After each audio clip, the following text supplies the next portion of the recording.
Tentang perbedaan ahli sunnah dan syiah.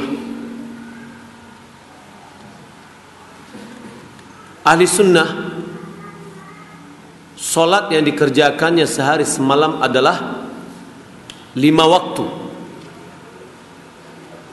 Bagi orang syiah, solat sehari semalam itu hanya 3 waktu. Ya, hanya 3 waktu. Maka mereka tetap menjamak dengan keyakinan sampai turunnya Imam Mahdi.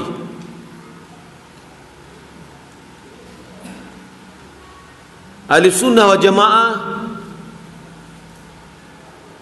mengatakan bahwa tetap ada jihad dengan syarat-syarat yang telah dipenuhi atau yang telah ditetapkan oleh ulama. Harus adanya imam dan seterusnya.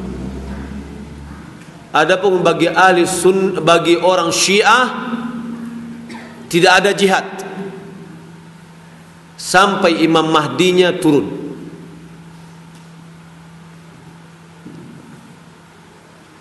Bagi ahli sunnah, jika dia berwudu, kalau kakinya tidak pakai khuf atau kaos kaki, yakni kakinya terbuka, maka harus dibasuh. Bagi orang Syiah, kakinya tidak dibasuh, cuma diusap. Bagi ahli sunnah, jika kakinya memakai khuf atau kaos kaki, diusap. Bagi orang Syiah, dia tidak mengakui berwudu dengan mengusap di atas khuf atau kaos kaki.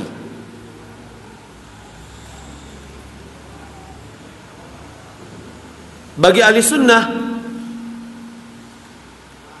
mut'ah, nikah mut'ah, yakni nikah dengan batas waktu yang ditetapkan ketika akad, lalu dibayar maharnya sesuai dengan waktu yang ditetapkan.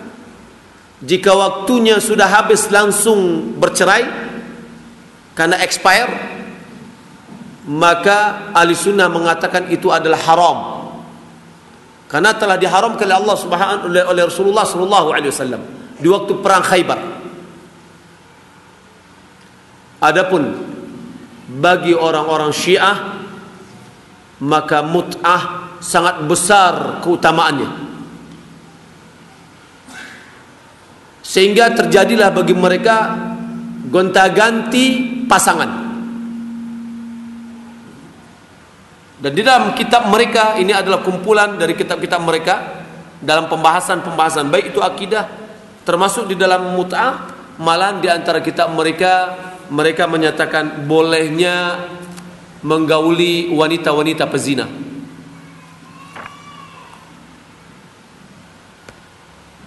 Maka Bapak Ibu belakang Allah Subhanahu wa taala, masih banyak lagi perbedaan-perbedaan tentang antara ahli sunnah dengan syiah.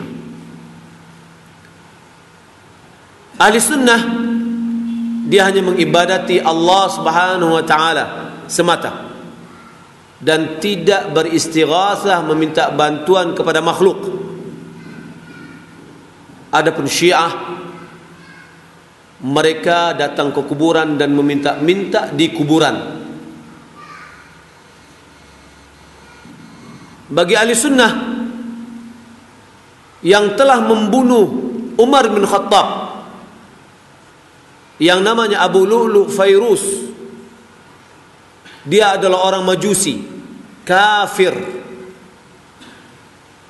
Ketika disampaikan kepada Umar lega.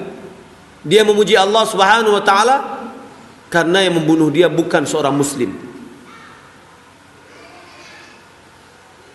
Nabi sallallahu alaihi wasallam mengatakan, "Sibabul mu'min fusuqun wa qitaluhu kufrun." Mencela orang mukmin adalah fasik dan memerangi atau membunuhnya adalah kufur, kekafiran. Allah Subhanahu wa taala mengatakan dalam surah An-Nisa, wa ma kana li mu'minin ay yaqtula mu'minan illa khata'a. Ayat berikutnya, wa man qatala mu'minan muta'ammidan fajazaohu jahannam khalidina fiha wa ghadiba Allahu alaihi wa la'anahu wa 'adda lahu 'adzabun 'azima. Wa man qatala mu'minan muta'ammidan fajazaohu jahannam khalidan fiha. Siapa yang membunuh seorang mukmin dengan sengaja, maka dia dimasukkan dalam api neraka, kekal di dalamnya. Kemurkaan Allah kepadanya, laknat Allah baginya, dan dipersiapkan baginya azab yang besar. Maka orang yang telah membunuh Umar, yang menusuk Umar pada saat Umar sholat, dia adalah Abu Lu'lu' Fairuz yang berkeyakinan Majusi yang datang dari Persia. Kenapa? Karena Umar telah memporak-porandakan kerajaan mereka.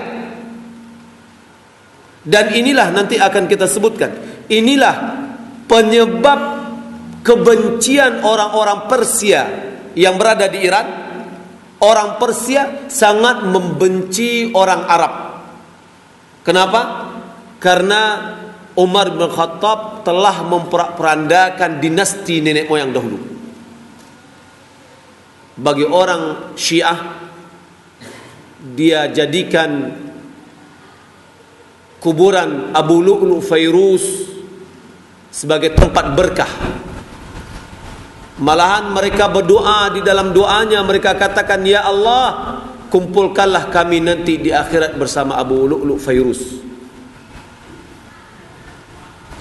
Mereka malahan mengatakan Abu Lu'lu' Fairuz itu adalah Syuja'uddin. Apa arti Syuja'uddin? Pemberani agama, yakni pahlawan agama. Kenapa dimakan dengan pahlawan? Karena dia sudah membunuh Umar bin Khattab radhiyallahu ta'ala. Masih banyak lagi perbedaan Bapak Ibu dimuliakan Allah Subhanahu wa taala, yang intinya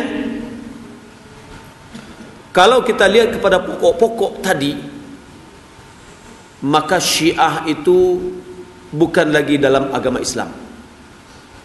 Kenapa? Karena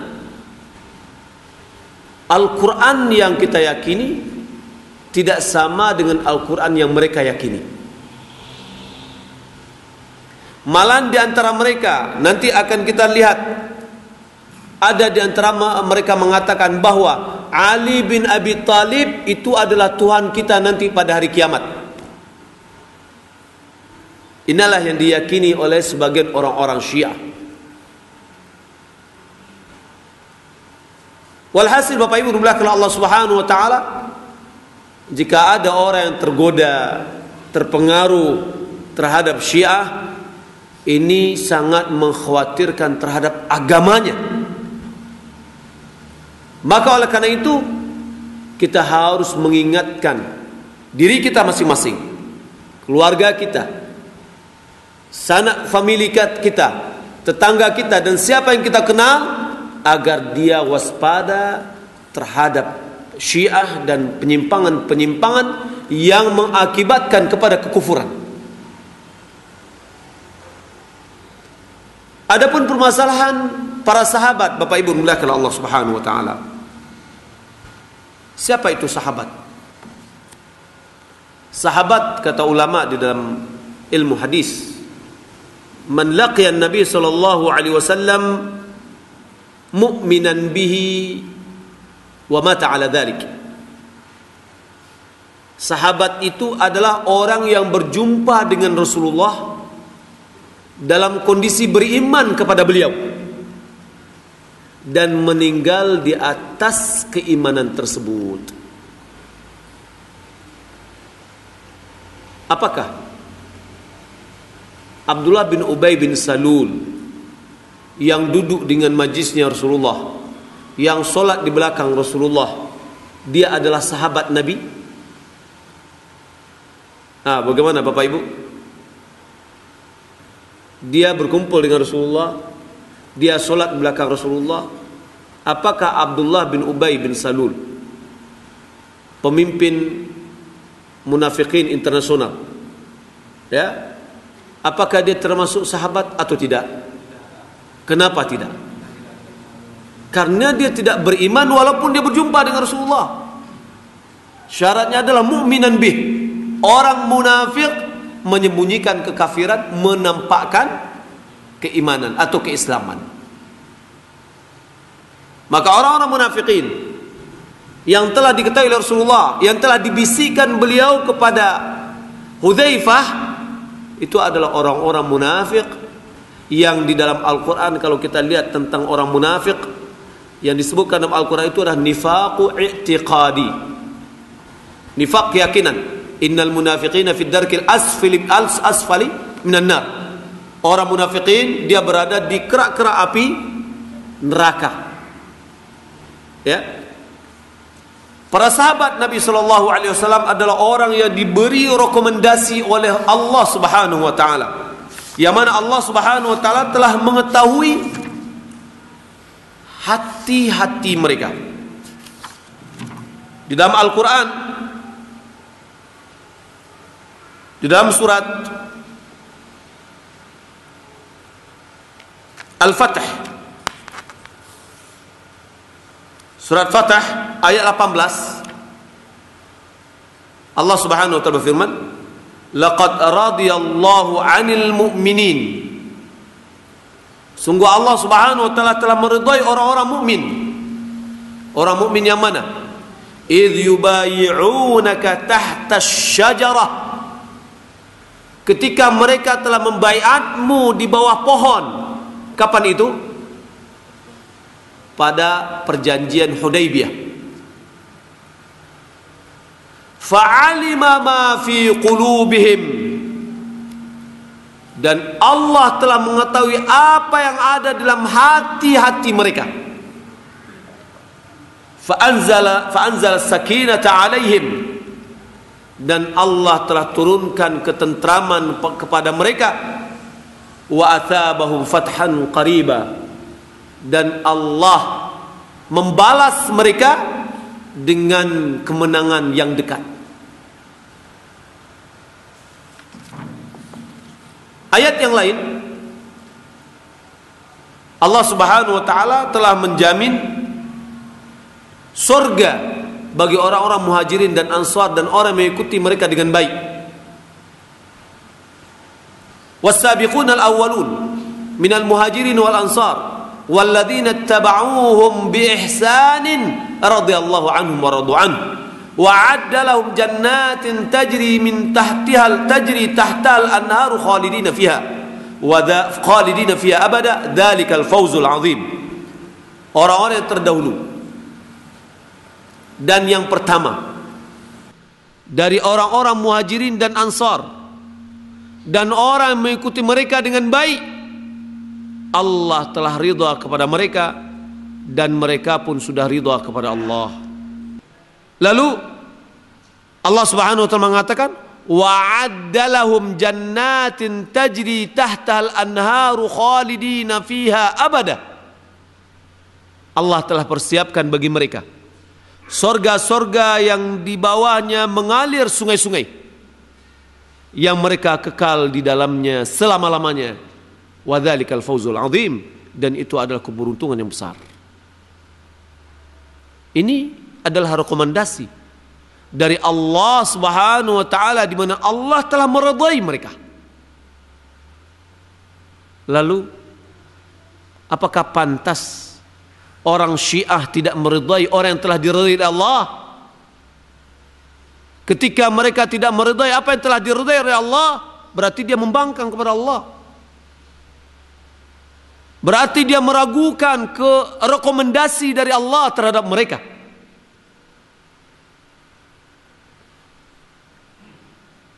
Bapak Ibu dimuliakan Allah Subhanahu wa taala. Adapun sabda Nabi sallallahu alaihi wasallam, Nabi kita Muhammad sallallahu alaihi wasallam bersabda dalam hadis riwayat Bukhari dan Muslim dan yang lainnya, la tasubbu ashabi. Jangan kalian mencaci maki sahabatku. La tasubbu ashabi, 3 kali beliau katakan, jangan kalian mencaci maki sahabatku. "Law anna ahadakum anfaqa mithla Uhudin dhahaba ma balagha mudda ahadihim wala nasifahu." Jika seandainya salah seorang di antaramu menginfakkan emas sebesar gunung Uhud, sudahkah kita menginfakkan sebesar kelereng dari emas untuk perjuangan Islam? Belum. Apalagi sebesar gunung Uhud. Nabi mengatakan kalau seandainya salah seorang di antara kalian menginfakkan emas sebesar gunung Uhud, ma balagha mudda ahadim wala nasifahu, tidak akan sampai satu mud. Satu mud itu 2 genggaman tangan ini. Dan tidak juga separuh dari apa yang telah mereka lakukan. Mereka telah mengorbankan jiwa dan raga mereka, karena mereka betul-betul mencintai Allah dan Rasulnya. Maka oleh karena itu, mencaci maki para sahabat kita tidak boleh. Maka merupakan keyakinan ahli sunnah wal jamaah untuk menahan diri dan menahan lidahnya untuk ikut campur di dalam pembahasan yang terjadi perselisihan di antara mereka. Kita tidak boleh ikut campur menilai apa yang terjadi antara Muawiyah dengan Ali, karena masing-masing mereka itu adalah mujtahid. Idza ijtahada hakim, idza hakama hakim fajtahid fa asaba falahu ajran, wa idza ijtahada fa akhtaha falahu ajrun wahid. Jika hakim mengambil satu keputusan dan dia berijtihad, lalu dalam ijtihadnya dia benar, dia mendapatkan 2 pahala.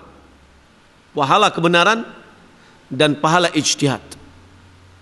Apabila dia berijtihad taunya keliru dalam ijtihadnya, maka dia mendapatkan pahala 1, yakni pahala usaha untuk mendapatkan kebenaran, tapi dia belum mendapatkan kebenaran. Terjadinya perbedaan antara Ali dan Muawiyah radhiyallahu anhuma itu adalah dalam masalah ijtihad. Ali memandang ketika Utsman bin Affan terbunuh oleh sekelompok orang yang didalang oleh Abdullah bin Sabah, akhirnya dia terbunuh pada saat dia membaca Al-Quran. Lalu bermusyawarahlah para sahabat yang masih tersisa dari ahlul halli wal aqd, dari orang-orang yang diberikan kabar gembira masuk surga oleh Allah subhanahu oleh Rasulullah sallallahu alaihi wasallam. Maka jatuhlah keputusan mereka untuk mengangkat Ali, dan Ali pun dibaiat.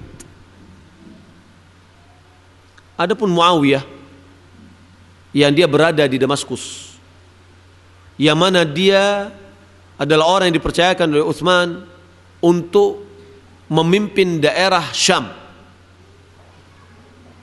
Dia berijtihad bahwa sebaiknya kita cari dulu dan kita selesaikan orang yang membunuh Utsman.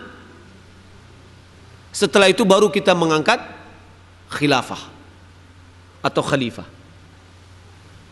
Terjadinya perbedaan pandangan ini disebabkan mereka masing-masing adalah mujtahid. Maka kita tidak boleh mencela ini dan tidak boleh mencela itu. Malahan ulama mengatakan, orang yang berani mencela Muawiyah adalah pintu bagi para sahabat. Muawiyah adalah pintu bagi para sahabat. Siapa mencela Muawiyah, maka dia akan mencela para sahabat yang lain. Dan itu kenyataannya, bahwa orang-orang Syiah dia mencela dan mengkafirkan Muawiyah, ya, lalu mereka dengan berani mengkafirkan para sahabat yang lainnya. Kita lihat perkataan Abu Zur'ah, "Idza ra'aita ar-rajula yantaqisu ahadan min ashabi Rasulillah sallallahu alaihi wasallam Jika kamu melihat seseorang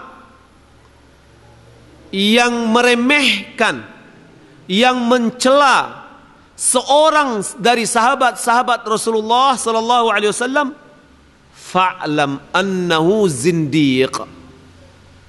Ketahuilah dia adalah orang yang sudah zindiq, munafik. Kenapa? Wadzalika anna ar-rasul sallallahu alaihi wasallam haqqun. Karena Rasulullah itu adalah benar adanya. Wal Qur'anu haqqun, dan Quran itu ada satu kebenaran. Wa ma jaa bihi haqqun, dan apa yang dibawa adalah benar.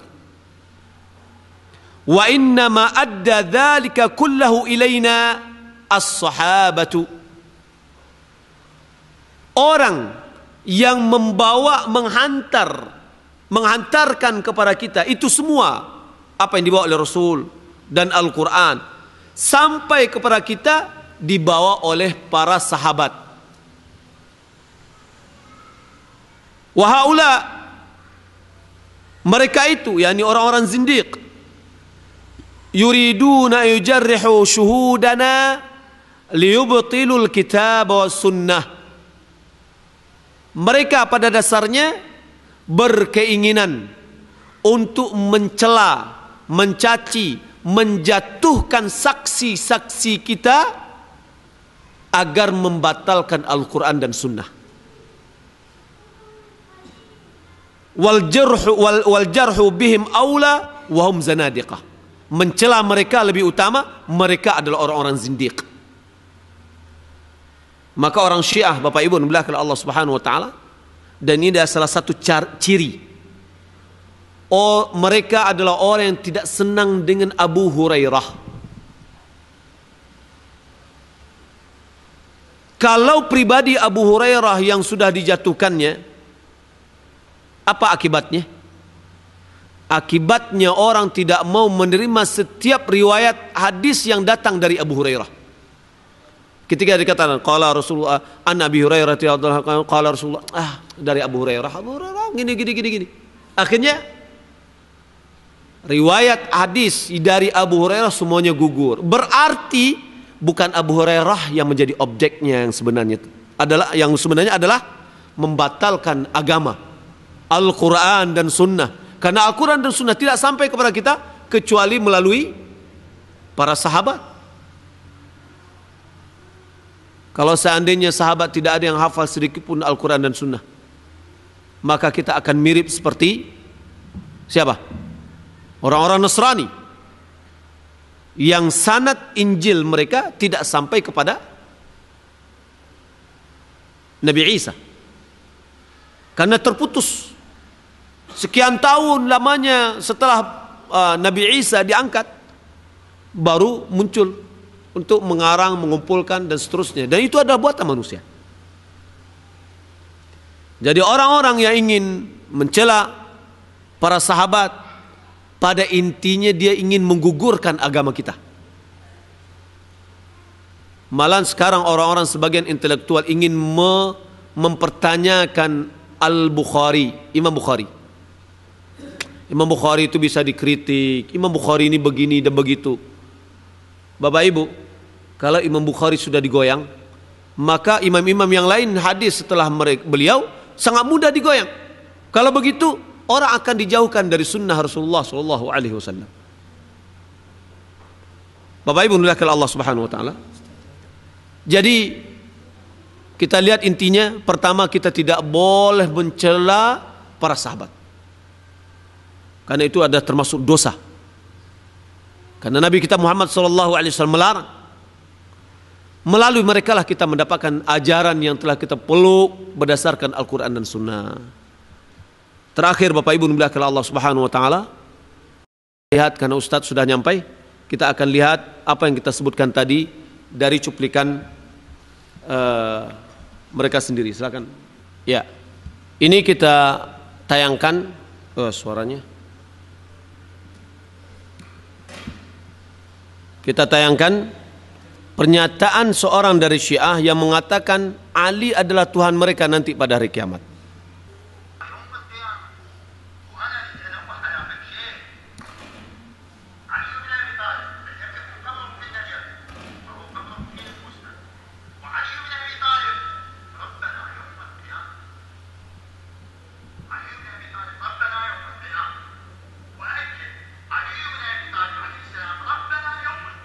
Nah, ini dia bilang. Dia bilang Ali bin Abi Thalib Rabbana yaumal qiyamah.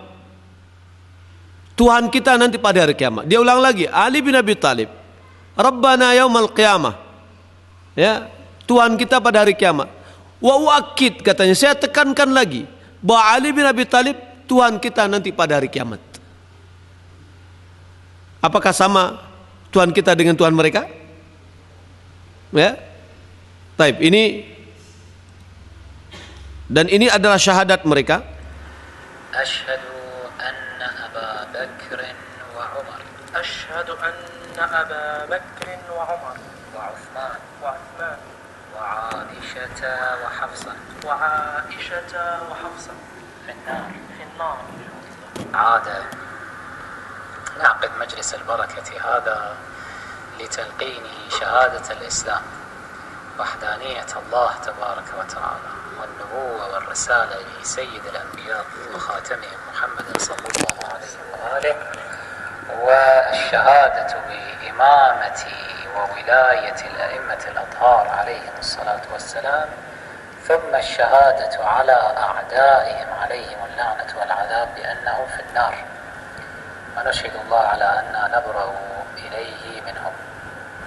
فقل يا أخي الكريم على بركة الله تعالى: أشهد أن لا إله إلا الله. أشهد أن لا إله إلا الله وحده لا شريك له. وحده لا شريك له. لا شبيه له ولا نظير. لا شبيه له ولا نظير جل جلاله.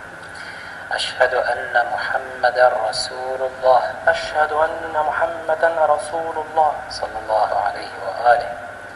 وأشهد أنه سيد الأنبياء. وأشهد أنه سيد الأنبياء وخاتمهم. وخير الخلق أجمعين. وخير الخلق أجمعين. وأشهد أن أمير المؤمنين عليا. وأشهد أن أمير المؤمنين عليا ولي الله صلوات الله وسلامه عليه. وأشهد أن فاطمة الزهراء. وأشهد أن فاطمة الزهراء وأبناءها المعصومين. وأبناءها المعصومين حجج الله صلوات الله عليه أجمعين. أشهد أن أبا بكر وعمر. أشهد أن أبا بكر وعمر وعثمان وعائشة وحفصة في النار. أبرأوا إلى الله وإلى رسوله من أبي بكر وعمر وعثمان وعائشة وحفصة وسائر أعداء أهل بيت رسول الله. وسائر أعداء أهل بيت رسول الله صلى الله عليه وآله. صلوا على محمد وآل محمد. Baik. Bapak Ibu bilahkan Allah Subhanahu wa taala, ini ya kesaksian yang kita bisa melihat langsung bahwa mereka ya betul-betul mengkafirkan Abu Bakar dan Umar, Utsman, Hafsah dan Aisyah. Dan ini adalah acara yang mereka katakan sebagai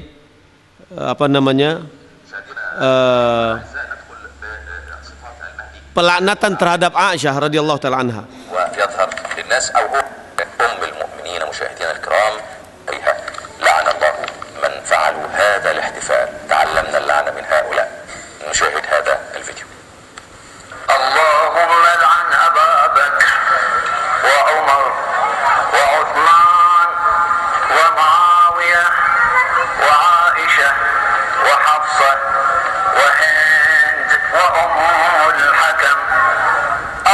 Nah, dia bilang di sini, ya Allah, laknatlah Abu Bakar, Umar, Utsman, Hafsah dan Aisyah dan Muawiyah.